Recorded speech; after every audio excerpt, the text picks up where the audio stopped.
Hey guys, how's it going? So I'm here to do the Clean Slate book tag.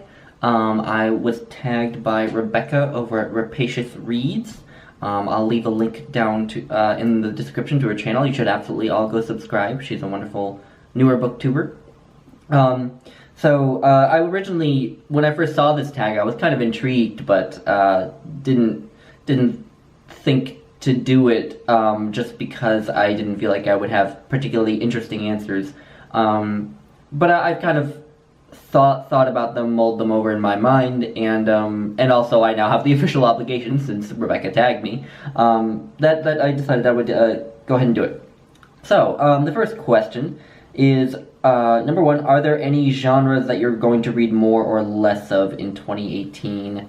And I said this in another video, contemporary fiction, just because I haven't read that much of it in the past couple of years, but, or at least in the past year. But also nonfiction. I'm actually on something of a nonfiction streak right now. I think every book I've read so far this year, except for the short stories of Franz Kafka that I've read with Laura Pora, has all been nonfiction, and I'm still feeling that, so I'm just gonna roll with it and keep reading nonfiction. It wasn't necessarily a goal of mine to read more nonfiction, I just kind of am feeling it right now, so yeah. Number two, are there any books you have recently read that changed or challenged some of your own philosophies and beliefs? I read one very recently, which was Letters to a Young Contrarian by Christopher Hitchens.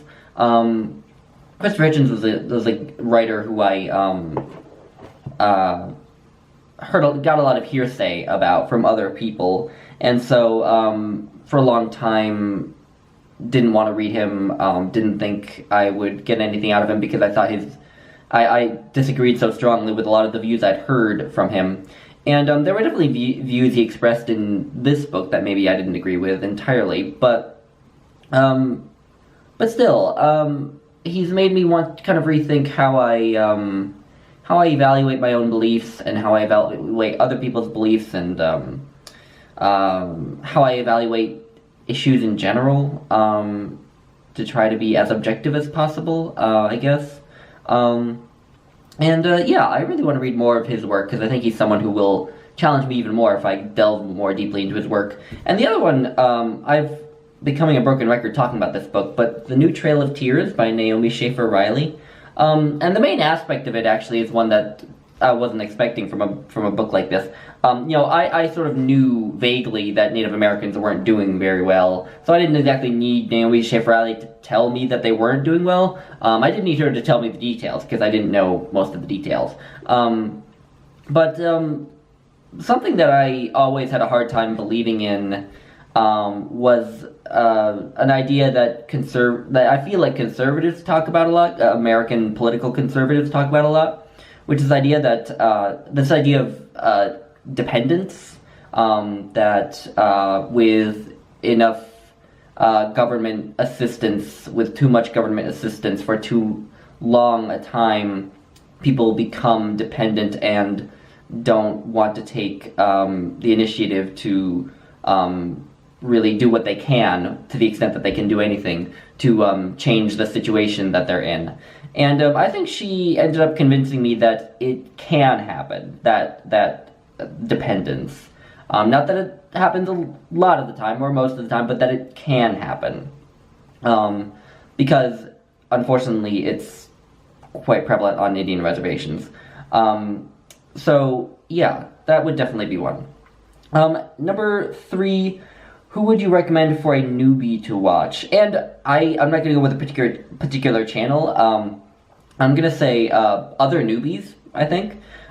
Just find other people who are joining BookTube at a similar time as you, or just find smaller booktubers who maybe have been around for a few months, but maybe have like between 100 and 500 subscribers or something, who are still sort of moderately sized.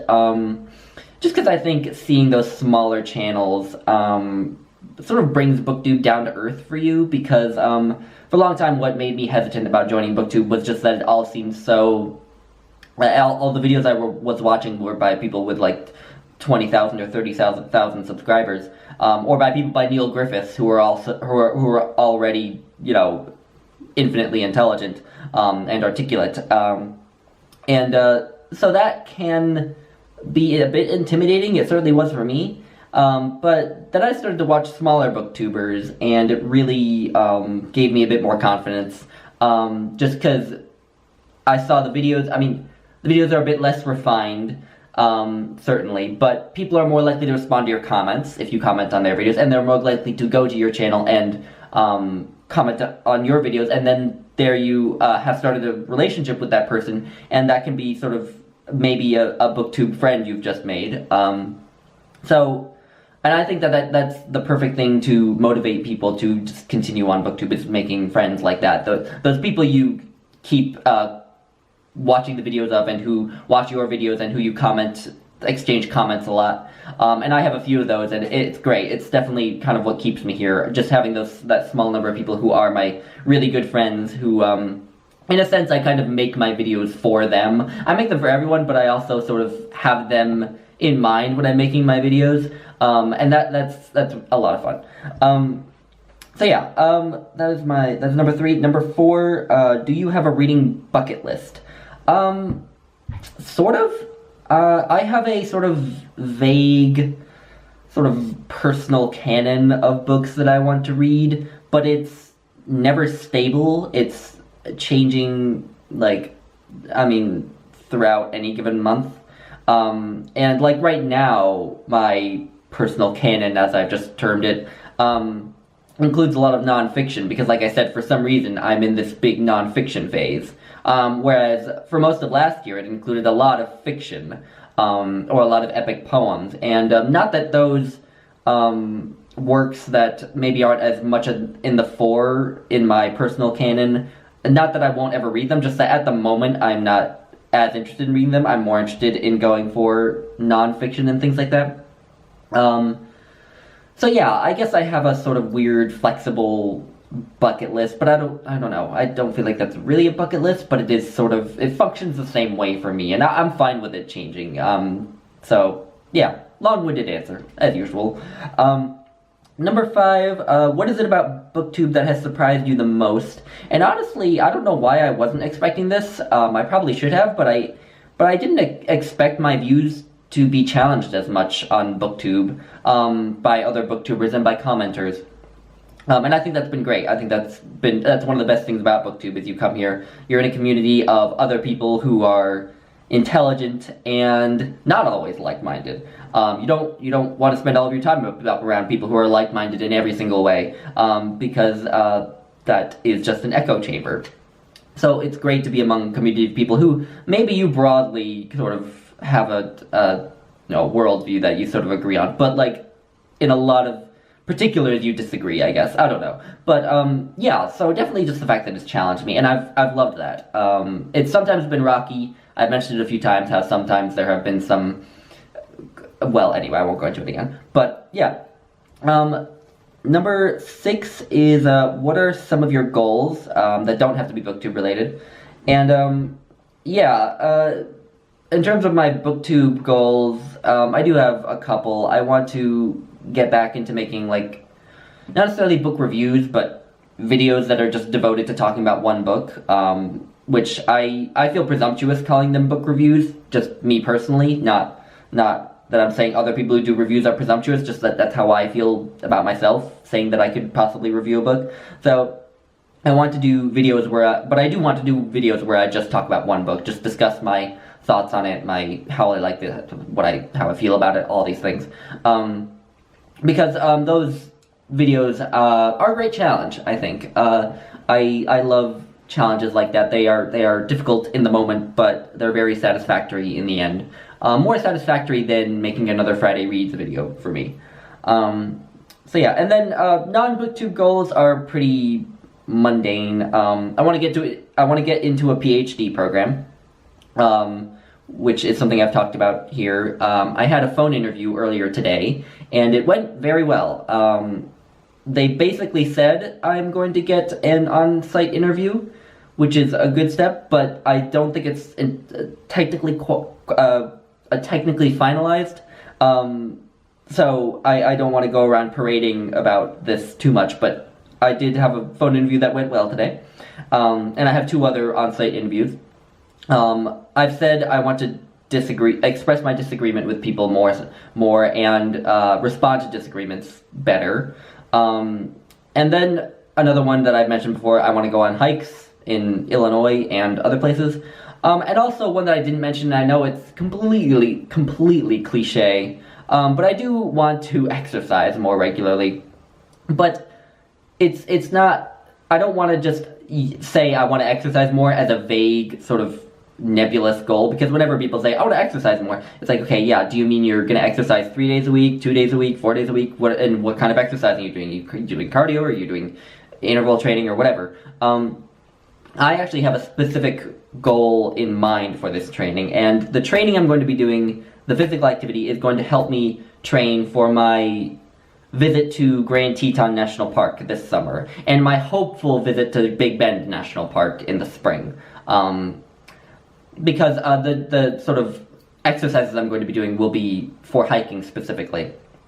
So yeah, because I have that concrete goal in mind, I think it is helping me. It certainly has helped me in the first week of doing it. This has been my first week of doing it, and certainly has helped me this week. And the fact that I'm even talking about it on this channel, and the fact that I've been talking about it with a lot of people, tells me that I will actually follow through on this goal.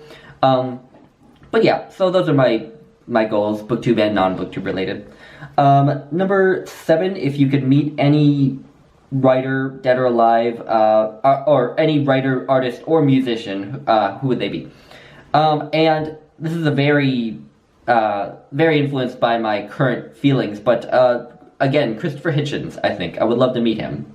I love existing in the presence of other people who are infinitely more intelligent and infinitely more well-informed than I am, and he was most definitely infinitely more intelligent and more well-informed than I am. And it would just be great to have a discussion with him where he and I could agree, disagree, where he would probably end up changing some of my worldviews, and I think that would be cool. But he might not in some places. That's fine too. Anyway, I just think it would be a really intellectually stimulating and fascinating experience to talk to him.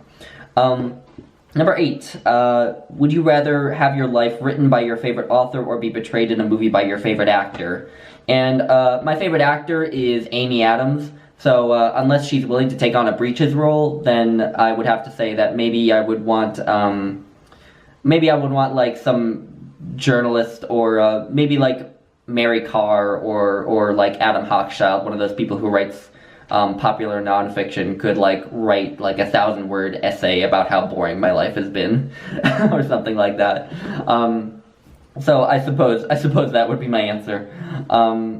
So number 9, what are some of the challenges you've had to overcome or would like to improve upon in regards to your channel? One I've already mentioned, which is to be more courteous toward dissension in the comments. And the second one is mainly just to make sure that I always have something prepared to say before I turn on the camera. I am using this nifty notebook, Game of Thrones notebook, to take notes down before I make videos so that I have something to work from. But occasionally I still find that I go off on a tangent and sort of stumble over my words and don't really know where I'm going with something. And I just want my videos to be more focused in that sense. The sense that I have something kind of prepared. To prepare for them in kind of the same way that I would prepare to give an academic talk, just on kind of a smaller scale. So yeah, not that I want my videos to sound like academic talks. Certainly not that. Just it's sort of the same mentality. And number 10, what advice would you give to someone that is thinking about deleting their BookTube channel? And for this, I would just say, if you're sitting in bed at night and you are agonizing over whether or not you should delete your BookTube channel, if you lie in bed and you agonize over this, or if you agonize over it anywhere, then it's probably, in my experience, that's a good sign that you probably shouldn't delete it. I don't know, take a break or something, maybe try to make different videos maybe. I'm not sure. I don't have any great suggestions in that regard. But if you are sitting in your bed agonizing over it, it probably means you shouldn't delete it. That you probably will end up regretting it. In my experience. That's very much an anecdotal observation in my own life.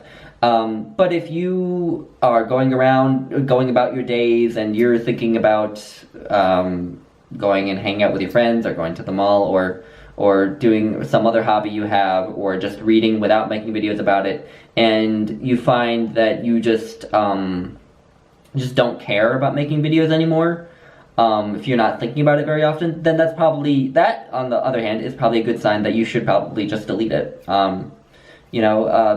It's not for everyone. Sometimes, it's not that BookTube isn't for you if you want to delete your channel. It just means that maybe you sort of passed out of your interest in it, or maybe lost interest. I don't know.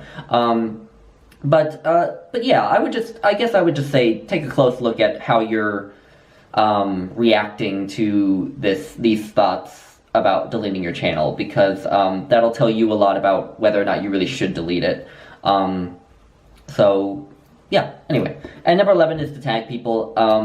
I think most people I would tag have been tagged. So yeah, I'm not going to tag anyone, but I'm going to do the typical tag cop-out, which is to just say, anyone who wants to do this should do it. Yeah, anyway, that's the Clean Slate book tag, and I had a lot of fun doing it. So thank you for tagging me, Rebecca, and see you guys some other time. Bye, guys.